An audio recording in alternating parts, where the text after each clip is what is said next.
The Times, April 21st, 1898. The situation. Yesterday morning at 11:24 o'clock, the President signed the joint resolution notifying Spain to quit the island of Cuba. An ultimatum had already been sent to the Madrid government direct and to Senor Polo Y. Burnaby. An answer to this ultimatum was peremptorily demanded by Saturday. The Spanish minister demanded his passports within 10 minutes of the time he received the ultimatum. They were given him, and he left the city for Canada on the evening train. America has announced her purpose to abide by the terms of the Paris Convention, which inhibit privateering, although not one of the signatory powers. Blockades, to be binding, must be effective. There is some uneasiness lest supplies purchased in England by this government be held up on the theory that the war has already begun. Secret Service officers accompany Senor Polo and his official family to the Canadian line. Before his departure, the retiring diplomat speaks to the country through the Times. Senor Polo, before quitting Washington, gave the Times an authorized interview in which he expresses his opinion of America and Americans. The Queen Regent, accompanied by the young king, opened the Cortez yesterday with great pomp and ceremony. Her speech from the throne makes peace impossible. Minister Woodford will probably be handed his passports at 8 o'clock this morning. His daughter left yesterday. If he has not already presented America's ultimatum, he may be prevented from doing so. The movements of Don Carlos are being closely watched. The bill providing for a volunteer army passed the House yesterday. The war is now on. Joint resolution signed and an ultimatum sent. Polo gets his passports. The Spanish minister found his position untenable. 60 hours of time given Spain to comply. Fleets of the United States will be set in motion on Saturday. The third foreign war in the history of the United States has virtually begun. America has committed a hostile act against Spain by announcing her intention to drive that nation out of its own territory. Spain has announced in spirit, at least, that she will not leave and that the war is on by recalling her minister. Spain recognizes war to exist. Other nations take practically the same attitude. The only nation that does not believe war exists is the United States. The administration occupies a position alone in the world of considering this country at peace with Spain. The opening day of the Spanish War was the 20th of April, 1896. The events of that day will go down in history as among the most important in which the United States has ever taken part. President McKinley yesterday at 11:21 a.m. signed the House Joint Resolutions. Continued on second page, the first day of the war. Activity in the state, War and Navy departments. Will be no privateering. America announces her purpose to abide by the terms of the Paris Convention, though not a signatory power. Blockades to be binding must be effective. Rights of neutrals. The first day of the Spanish War was filled with activity in the state, War, and Navy departments and at the White House. There were conferences all day long on the war plans, and there were important steps taken. The State Department announced that the United States will abide by the war regulations prescribed by the Treaty of Paris. The secrecy of the War and Navy departments was intensified. The early steps in the campaign soon to be opened that have been hinted at before and given in the Times with accuracy, leaked out semi-officially, after the virtual declaration of war by the United States and the signing of the war resolutions, and the sending of the ultimatum, and after the acceptance of, continued on fourth page, Queen Regent's speech. It defies America and earnestly invokes Castilian patriotism. The Pope officially thanked. Intolerable provocation forces a severance of diplomatic relations, imposing ceremony in the Spanish Cortez. Madrid, April 20th. The Cortez, the Senate and Chamber deputies, was formally opened this afternoon. The speech from the throne was read by Queen Regent Christina in person. The utmost enthusiasm was excited by the address, the text of which is as follows. Grave preoccupations continue to fill my mind. They have been increased since last I addressed you, and the public disquietude has been increased by the presentation of new and greater complications owing to the direction given to affairs in Cuba by a section of the people of the United States. But the rapid application to Cuba of the principle of political autonomy, which I referred to in my last message, indicates that a free expression of their wishes by the Cuban people in their own parliament will frustrate forever the plans of those who have desired to end Spanish sovereignty in the island, and will destroy the hopes of those who, from neighboring shores have, by supplying the rebels with material resources, kept alive the fires of insurrection. In this supreme crisis, the sacred voice was heard of him who represents on earth divine justice. That voice gave advice of peace and prudence, which my government has had no difficulty in following, feeling strong in the right and in the calm and scrupulous fulfillments of its international duties. And if Spain owes deep gratitude to the Pope for his intervention in the cause of peace, she is also under obligations to the great powers of Europe, who, by their friendly action and disinterested advice, have strengthened our conviction that the cause of Spain deserves universal sympathy, calls it outrage. Is it possible that an outrage is to be committed and that the efforts of His Holiness, our own right and the moderation which we have displayed, and the express wishes of the Cuban people will not be able to stop passions which have been unchained against Spain?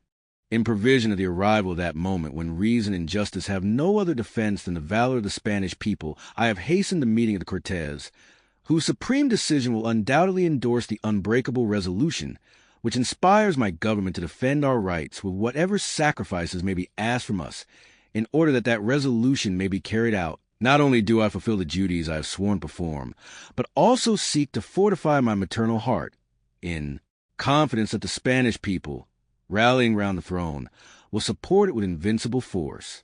There are other troubles. The agitation in the Philippine Islands was then referred to by Her Majesty, who announced that the government, in order to allay the discontent, would submit important proposals to the Cortes. An eloquent tribute was paid to the valor and discipline of the Army and Navy. Their inborn valor, supported as it had been by the nation, had maintained Spain against foreign aggressions, and, with a faith which has always guided our forefathers in great crises in our history, we will also surmount the present crisis without loss of honor. The Queen Regent then referred to the attitude of the American people against the sovereignty of Spain and Cuba and the help that it had given to the rebellion, and continued, will sever relations.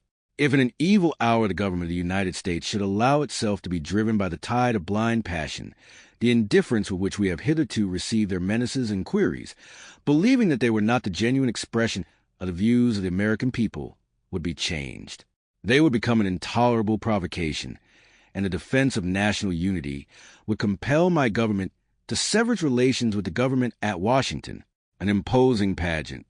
On very few occasions has Madrid witnessed such scenes of popular enthusiasm as those of today, when the Queen Regent, accompanied by the Boy King in the uniform of the infantry cadets, with the insignia of the Golden Fleece, traveled in state, with the pomp that makes the Spanish court famous, from the royal palace to the Senate. The distance is very short, not more than 4 minutes' walk. The Plaza de Orient and the Plaza de los Ministerios, which the court procession had to traverse, were densely crowded, chiefly with people of the upper and middle classes. Continued on second page. Polo leaves a message, speaks to Americans through the columns of the Times. He gives an authorized interview.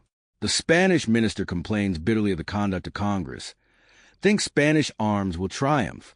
Senor Polo Y. Burnaby, the late Spanish minister, speaks to the American people through the Times, which he recognizes as a newspaper that, of all others in America, represents the ultra-militant spirit of the people. He had a message to deliver to his foes, not to his friends, and naturally he selected as his medium the journal read by the class whom he wished to reach. Yesterday afternoon, Senor Polo received by appointment a representative of this paper at the legation. It was after his passports had been handed him, and he was careful to say that he was no longer minister and that he spoke merely as an individual. The Times representative was able to speak to him in his own language, and what the minister said was emphatic, his anger at times getting the better of him. It was the minister's intention at first to give a signed statement, but he concluded that he would prefer a series of question and answers submitted to him in English, with which language he is familiar. His answers were in English, though his many uncomplimentary comments were voiced in his mother language. Here are the questions and answers. 1. When do you return to Spain? Answer: we go tonight at 9 o'clock to Canada, where I believe we will stay until the war is over. 2. Will you be assigned to any other country, or return direct to Madrid? Answer: I told you before where we were going. What orders may come after that, I am not in a position to say. 3. Do you regard war as the only possible way out of the question now vexing Spain and this country? Answer: Spain has been humiliated to the last degree and will suffer no longer. She has exhausted every possible and honorable means to avert war. She will not submit to any condition that attacks her sovereignty over her own country. 4. How long do you think war will last? Answer: till Spain has shown her superiority over the United States. 5. Will your official family accompany you to Spain? Answer: I told you before that we all go to Canada with the exception of Secretaries Dubosc and Garlarza, who go, by special permission, to Europe. 6. Do you believe there is any danger of a revolution or civil war in Spain? Answer: the Spaniards have enough patriotism to unite and defend their common country from the unjust attacks of the Yankees. They will raise no disturbance, because they know full well that the people of the United States base their hopes of success on a disruption of the kingdom. But the Spaniards will not give the Yankees the pleasure of seeing their predictions come true. The Americans don't know yet what we Spaniards are. 7. Will you give a signed statement to the American people? Answer: I will not, because in answering your questions I have said enough. 8. Do you believe that Don Carlos will take advantage of this occasion to seize the throne? Answer: Don Carlos is a Spaniard before everything else, and will unite his forces with those of the Queen against a common enemy. 9. What do you regard as the chief cause of the present condition of affairs? Answer: first, the insurgents, and second, the adventurous spirit of the Yankees in taking the part of rebels in Cuba against the mother country and hoping thereby to enlarge their own country. But they will find that they are mistaken. 10. How might war be averted?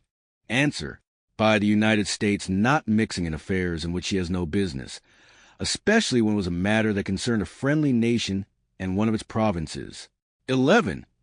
What do you think will be the outcome? Answer: the final triumph and victory of the Spanish arms over the United States. 12. Do you look for European intervention? Answer: I do not. But if they do intervene, I am confident they will uphold the Queen Regent in defending the Kingdom of Spain against the vile attacks of the United States. Essex County Herald, April 22, 1898. Spain's doom is sealed. House and Senate agree on resolutions. Recognition clause only stricken out. House votes 310-6, Senate 42-35. President waits possible action of Cortez. Sagasta defiant. Polo sitting on his trunk. United States arming for inevitable war. Submarine torpedo boat and assured success. Wanamaker's offer. Roosevelt resigns. Portland protected. Coal contraband. The Spanish Committee's report. Call for Spanish registration. Great Britain will enforce neutrality. Spain selling her colonies to raise money. Great powers will not intervene. Washington, D.C., April 21st.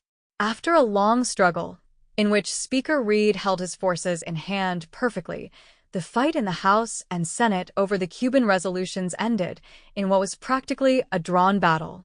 The House forced the Senate to recede on the recognition clause, but the House had to take, to secure this result, all of the Senate resolutions, including finally the declaration that the people of Cuba are free and independent, which at first it rejected.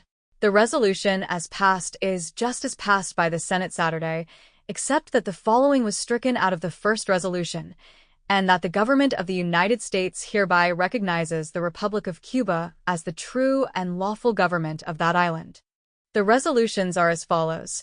Resolved by the Senate and House of Representatives of the United States of America in Congress assembled. First, that the people of the island of Cuba are and of a right ought to be free and independent. Second, that it is the duty of the United States to demand, and the government of the United States does hereby demand, that the government of Spain at once relinquish its authority and government in the island of Cuba and withdraw its land and naval forces from Cuba and Cuban waters. Third, that the President of the United States be, and hereby is directed and empowered to use the entire land and naval forces of the United States and to call into the actual service of the United States the militia of the several states, to such extent as may be necessary, to carry these resolutions into effect. Fourth, that the United States hereby disclaims any disposition or intention to exercise sovereignty, jurisdiction, or control over said island, except for the pacification thereof, and asserts its determination, when that is accomplished, to leave the government and control of the island to its people. The Senate adopted the Conference Report 42-35 and the House 310-60. The bill was at once sent to President McKinley, who was overjoyed at Mr. Reed's defeat of the recognition clause. At this writing, the president is withholding his signature until the last moment, hoping against hope that Spain, acting in her own initiative or at the suggestion of the great powers of Europe, will back down, withdraw the troops from Cuba, and also to give Spain as much time as possible in which to reply to the resolutions of the United States, even though she may not desire to avail herself of more than 24 hours, and 48 hours is the minimum that the president is willing to name. His disposition is to give Spain longer grace, and so she will have until Friday midnight under the ultimatum. The Spanish Cortes meets today and will hardly be ready for business of this character if the Spanish government, as is supposed, desires to submit it to that body until tomorrow, so that the 48-hour time limit would hardly suffice. Hence the additional hours. Madrid, Spain, April 21st. Señor Sagasta, the Spanish premier, has addressed his parliament as follows. The times are so grave and the circumstances are so exceptional that acts, and not words, are necessary to face the present difficulty. Attempts are being made to sully the glorious history of Spain by an infamous calumny. The different Spanish governments have done their utmost to avert the war to which we are being provoked. We have now reached the limits of concessions compatible with honor and territorial integrity. We consented to the last concession at the instance of the Pope and the powers. We yielded in fact, but now attempts are being made upon our honor and menaces directed against our territory. That is a thing to which Spaniards will never consent. This is not a moment to trace a parliamentary program, but the moment to unite ourselves, as our fathers have done, in the face of an odious attempt against the integrity of our territory. The insult offered us today is the most infamous that has ever been offered. Continuing, Señor Sagasta counseled the rapid constitution of the chambers, in order to accord to the government the means to defend the country's interest. Spain, he added, will not allow a parcel of her territory to be taken from her with impunity, nor will she be a party to any trafficking for her possessions. Washington, D.C., April 21st. The Spanish minister, Señor Polo y Bernabe, has made his final preparations for departure and is calmly awaiting notification that the president has affixed his signature to the Cuban resolutions, at which time the minister will take his leave. He will not move precipitately, as the transfer of the legation archives and effects to the French embassy must first be accomplished, and, moreover, there is felt to be no disposition on the part of the authorities here to unduly hasten the movements of the minister.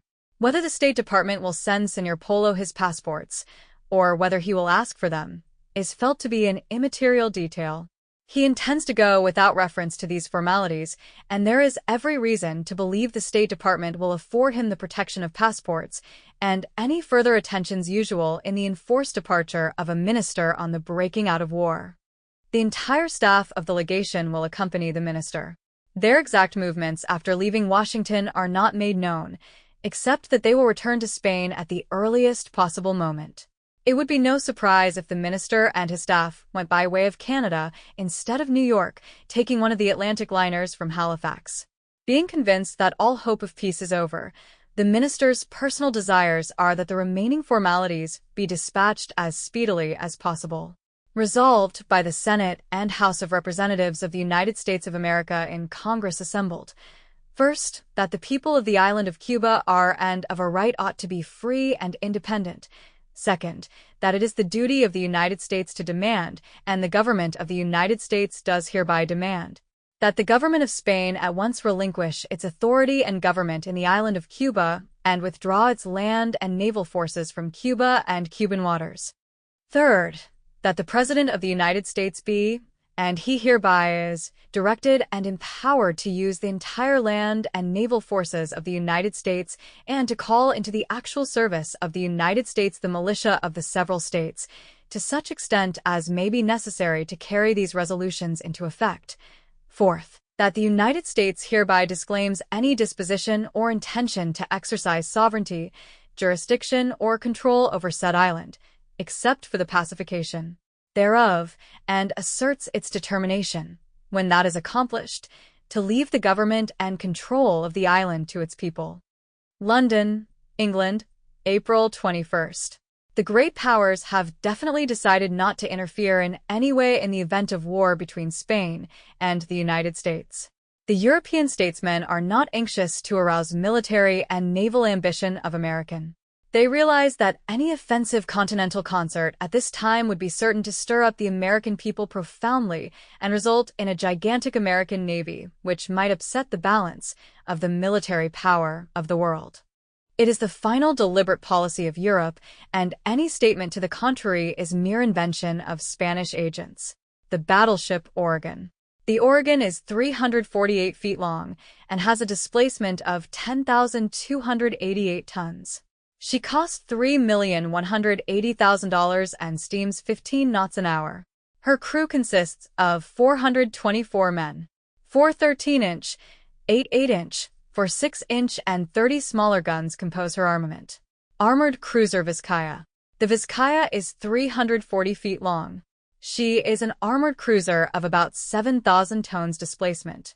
Her speed is something over 20 knots an hour, and she has a battery consisting of 2 11-inch, 10 5.5-inch, 8 6-under, and 8 1-pounder guns.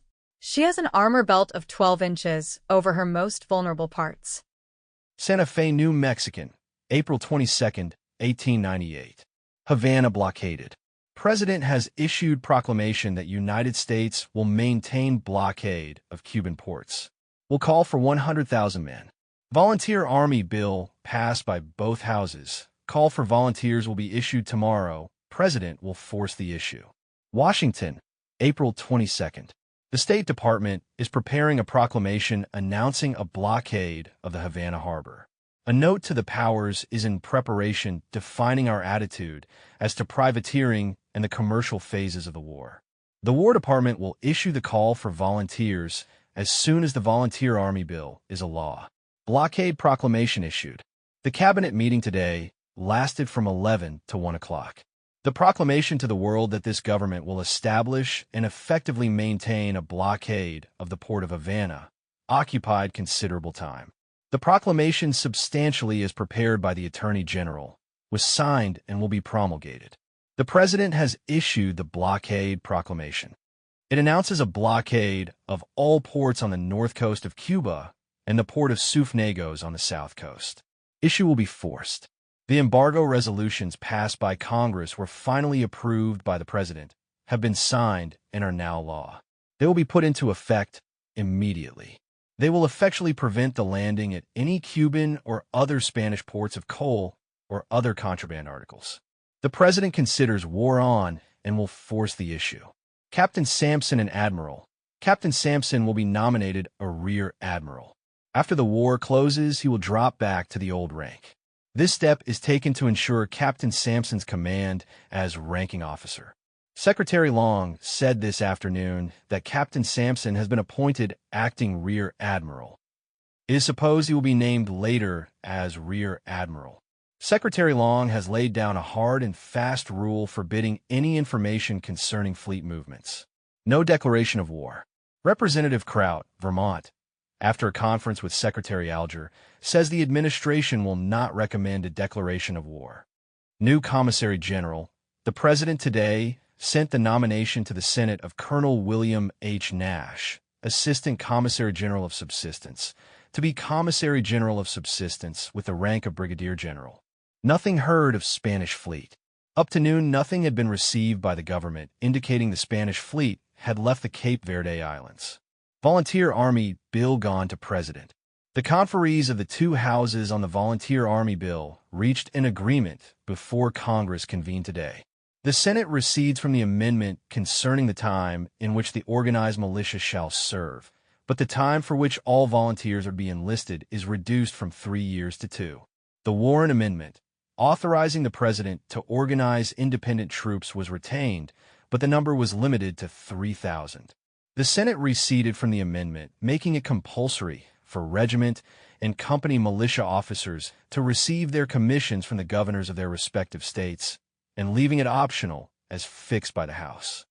The Senate also receded from the amendment, attaching an engineer officer to the staff of each brigade commander.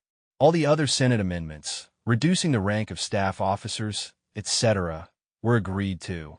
At 12:17 p.m., the House adopted the conference report on the Volunteer Army Bill. The Senate has also agreed to the report, and the bill has gone to the President. Secretary Alger took the proclamation calling for volunteers to the White House for the President's signature when he went to the cabinet meeting. The call will be for 100,000 men to serve a year. It was stated at the White House that the proclamation calling for 100,000 men will not be issued until tomorrow. Secretary Porter would not say whether the bill had yet been signed or not. First blood scored. Spanish merchantmen captured in Gulf by cruiser Nashville. Atlantic squadron sailed. Troops at Chickamauga reported that a Spanish man of war is in North Atlantic watching for American vessels, gone to meet the Oregon. Galveston, Texas, April 22nd.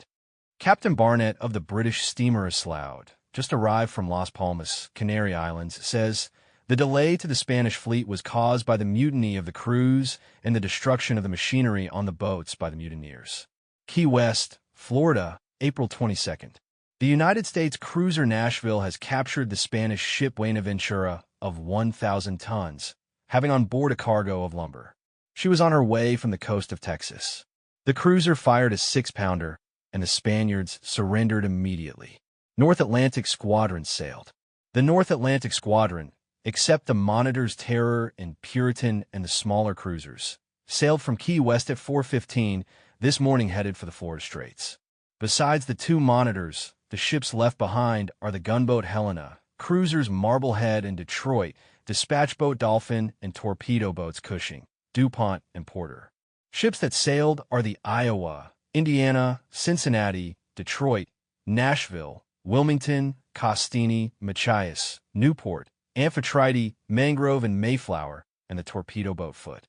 Why the powerful Monitors Puritan and Terror did not accompany the fleet could not be officially learned. It is said that they may follow shortly. The Buenaventura had a crew of 20 men on board.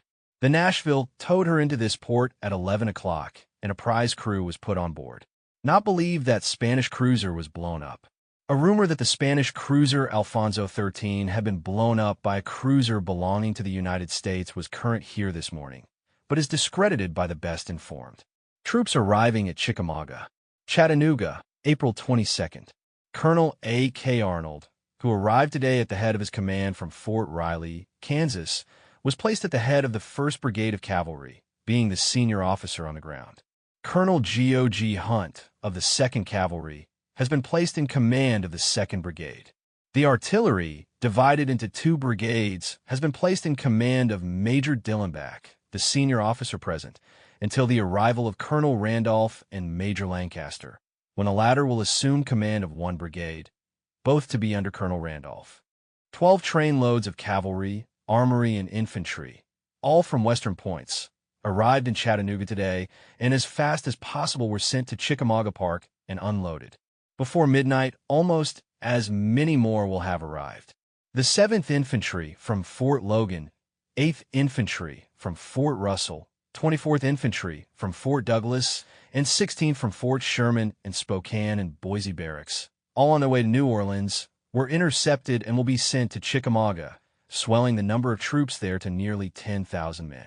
Watching for American vessels. St. John's, N.B., April 22nd. Incoming ships report having seen a mysterious steamer off Cape Race, and rumor has it that she is a Spanish warship watching for American vessels. Asiatic Squadron ready. Hong Kong, April 22nd. The United States Squadron is ready for sea. Gone to meet the Oregon, Buenos Aires, April 22 ND, and the Spanish torpedo gunboat Temerario left here today. It is believed she will go to meet the United States battleship Oregon. Would prove rich prize. Las Palmas, Canary Islands, April 22nd. The Spanish steamer Montserrat left here April 13th with a valuable cargo for Havana. She would prove a rich prize for a United States cruiser. Does not expect to reach destination. New York, April 22nd. The British steamship Aladdin, heavily laden with provisions, sailed for Havana today. The captain said he did not believe the Aladdin would reach her destination. A gift to the Navy. Washington, April 22nd. F. Augustus Schermerhorn of New York has given his fine yacht freelance to the government. News from Madrid. Royal decree issued calling out 30,000 men from reserves, Spanish enthusiasm. Revolution in Puerto Rico. Minister Woodford's train attacked by Spaniards. Cubans called upon to repel invaders. General Blanco has issued sweeping decree. Madrid, April 22nd. All persons who have been consulted by the Queen Regent have advised the continuance of the Sagasta cabinet. It is probable that the Minister of Marine, Senor Armijo, will insist on resigning in order to take command of a squadron. Patriotic enthusiasm reigns through all provinces. A royal decree has been gazetted, calling out 30,000 men of the reserves of 1897. The Queen Regent had a long conference today with General Weyler, and different European diplomats had frequent conferences with the Minister of Foreign Affairs. An immense crowd witnessed the military parade in front of the palace this morning. Intense enthusiasm was displayed when the young king appeared on the balcony. Big demonstrations have been arranged for tonight. Revolution in Puerto Rico. New York, April 22nd. A dispatch to the Herald from St. Thomas says that a revolution has broken out in the Ponce district of Puerto Rico, and there is rioting all through the island. Minister Woodford's experiences, Hinde, Spanish frontier, April 22nd. United States Minister Woodford reached the frontier safely at 8 o'clock this morning after several exciting experiences. The Spanish police attempted to capture a member of the United States legation, but the attempt was frustrated by General Woodford. At Valladolid, the United States minister's train was attacked and stoned. The windows were broken and the civil guards were compelled to protect his carriage with drawn swords. General Woodford slept throughout the disturbance. The Spanish police made a determined attempt to capture Mr. Moreno, General Woodford's secretary, but General Woodford stood in the doorway of the carriage, declaring he should not be removed by force. The police accompanied the train from Tolosa to San Sebastian, where they left it on seeing that the general was determined to maintain his rights. General Woodford told the Spanish officers that Moreno was a naturalized citizen of Great Britain, but they claimed he was a Spaniard. Cubans called upon to repel invaders. Havana, April 22nd. Delegations of Spanish merchants have visited General Blanco, offering to furnish free provisions, if necessary, to the garrison and to the poor. The colonial government has published a manifesto calling upon the inhabitants to repel invaders. Spain will not recognize Declaration of Paris. London, April 22nd. It was announced in the House of Commons this afternoon by Mr. Balfour, Acting Secretary of Foreign Affairs, that Spain has not yet given notice of her adherence to the Declaration of Paris regarding privateering. Later, it was semi-officially announced that Spain declines to act in conformity with the Declaration of Paris respecting neutral vessels and neutral goods. A dispatch from Madrid says that the Spanish government has been officially notified that Great Britain will regard coal as a contraband of war. General Blanco's sweeping decree. Captain General Blanco has published a decree confirming all previous decrees and declaring the island in a state of war. He also annuls the former decrees granting pardon to insurgents and places under martial law all guilty of treason, espionage, crimes against the peace or against the independence of a nation, seditious revolts, attacks against the government or against the authorities, and against those who disturb public order, although only by the means of printed matter. The ladies of the Red Cross Society called on the Captain General today and offered their services during the war.